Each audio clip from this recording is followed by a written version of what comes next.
UDF-ന്റെയും LDF-ന്റെ ഒക്കെ നേതാക്കന്മാരും വളരെ തമാശക്കാരാണെന്ന് ഞാൻ കേട്ടിട്ടുണ്ട്. ആ പ്രകടന പത്രികയിൽ ഒരു സ്ഥലത്ത് പോലും വരുമാന സ്രോതസ് വ്യക്തമാക്കിയിട്ടില്ല.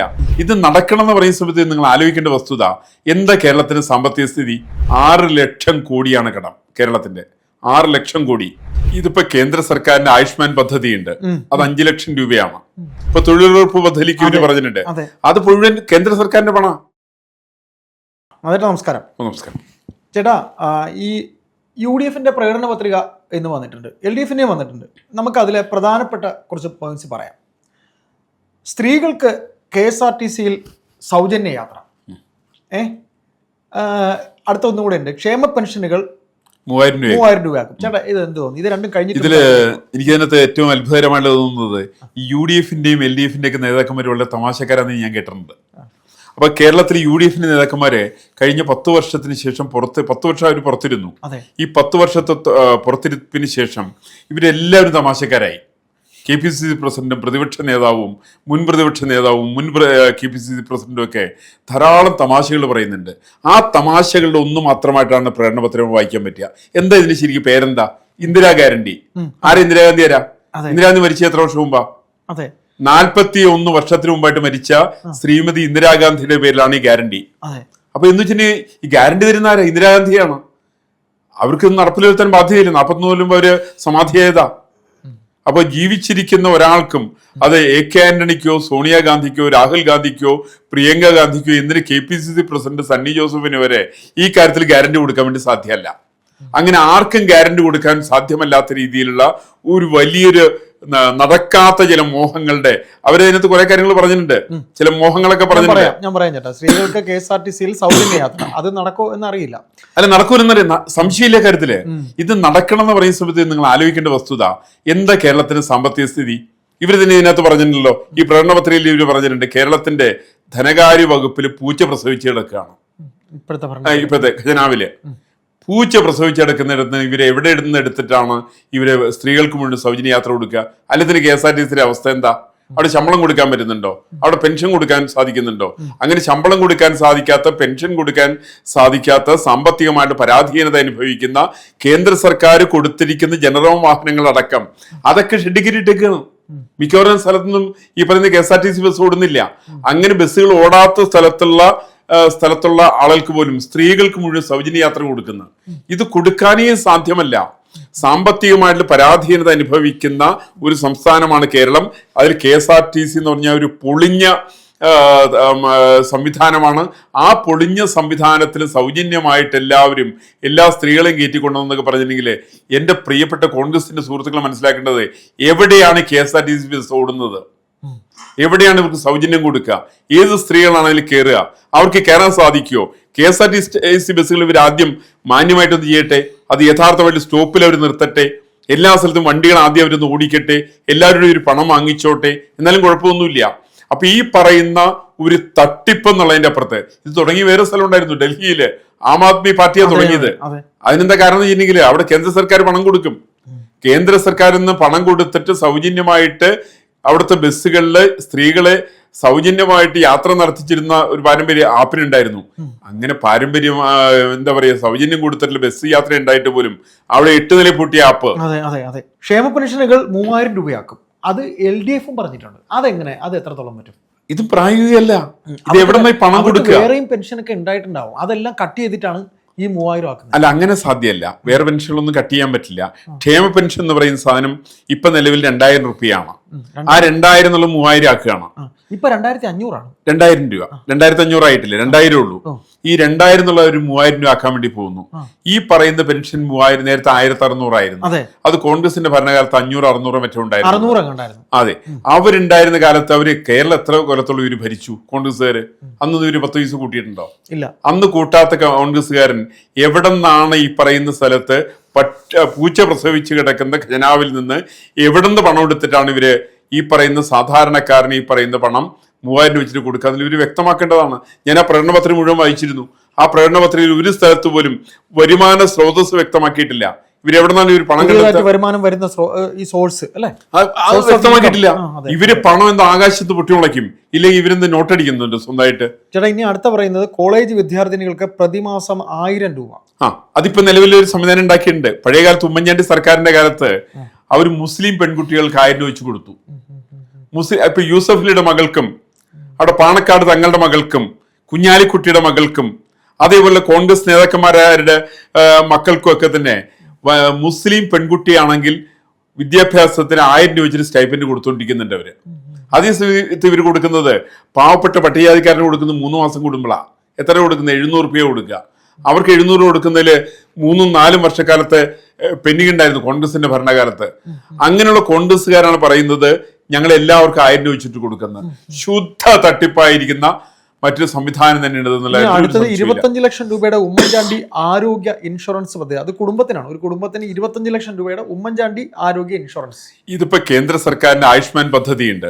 അത് 5 ലക്ഷം രൂപയാണ്. ഈ ഇതിന്റെ ഇവിടെ കേരളത്തിൽ പേര് മാറ്റിയിട്ട് ഉമ്മൻചാണ്ടിയുടെ പേരിൽ പേരിടാനുള്ള തന്ത്രമാണ് ശരിക്കും ഇതിനകത്തുള്ളത്. അല്ലാതെ കാരണം അങ്ങനെ ഒരു സ്ഥലത്തിൽ 40% പൈസ ഇവർ എടുത്താൽ മതി. 60% കേന്ദ്ര സർക്കാർ കൊടുക്കുകയാണ്. അങ്ങനെ കേന്ദ്ര സർക്കാർ കൊടുക്കുന്ന 5 ലക്ഷം രൂപയുടെ പരിപാടി ഒരു വീട്ടിൽ ഒരാൾക്കാണ് 5 ലക്ഷം രൂപ വെച്ചിട്ട് കൊടുക്കുന്നത്. 5 വരണമെങ്കിൽ 25 ലക്ഷം രൂപ കിട്ടുകയാണ്.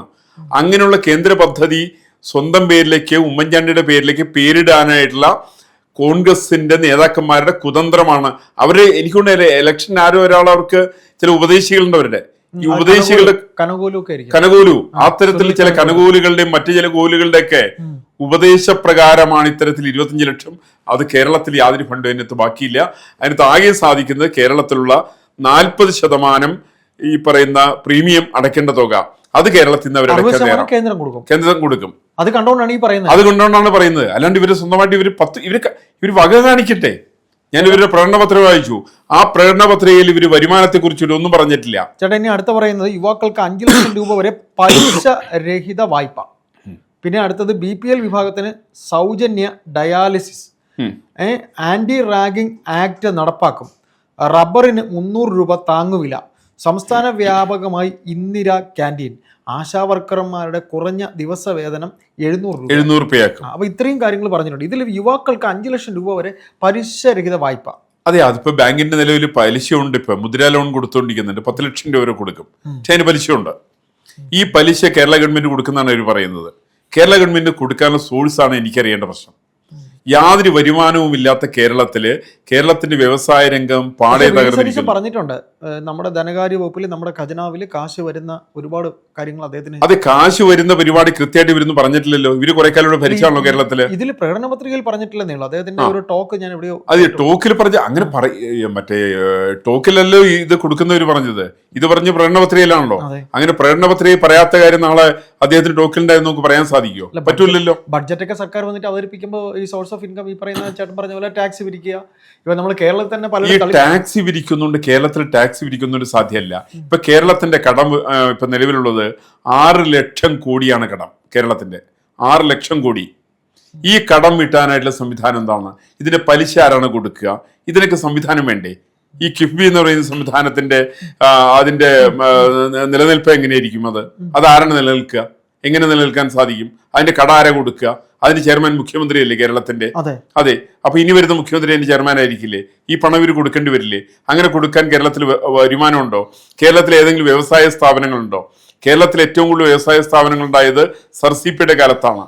അതിനെക്കുറിച്ചൊരു മനോഹരമായിട്ടുള്ള പുസ്തകം എഴുതിയിട്ടുള്ളത് VS അച്യുതാനന്ദന്റെ സെക്രട്ടറി ആയിട്ടുള്ള സുകുമാരൻ നായരുണ്ട്.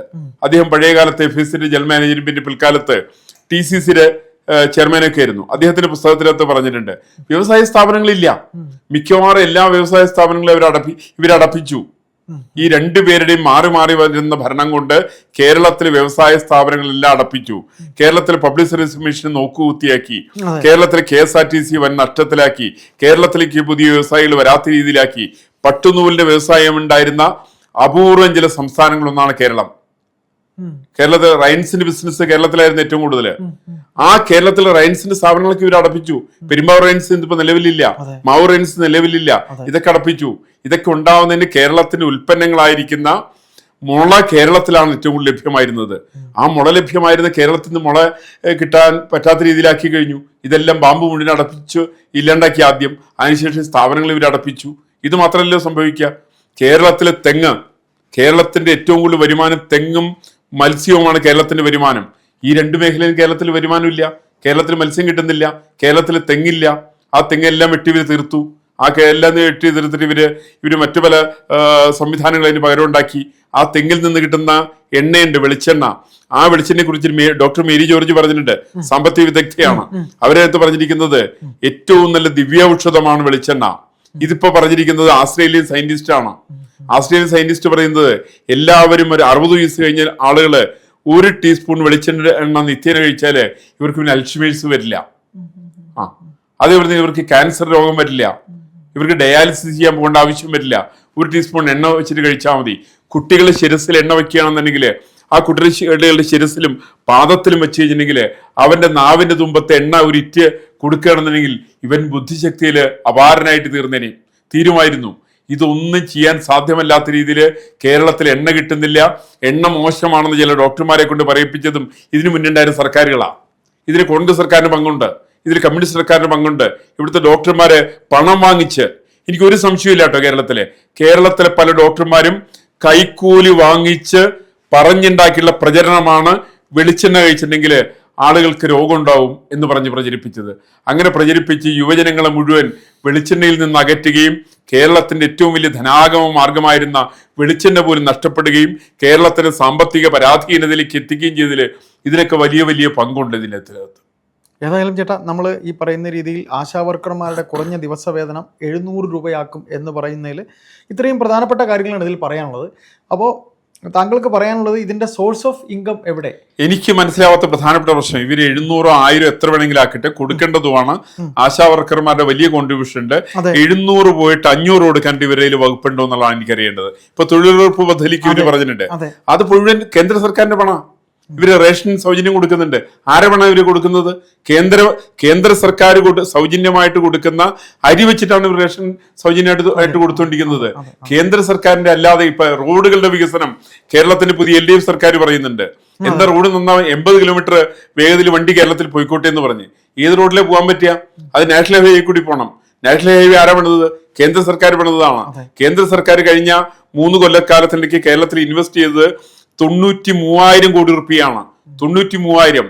ആ 93,000 കോടി റുപ്യ ഇൻവെസ്റ്റ് ചെയ്ത റോട്ടിൽ കൂടി വാഹനം 80 കിലോമീറ്റർ സ്പീഡിൽ പോവാം.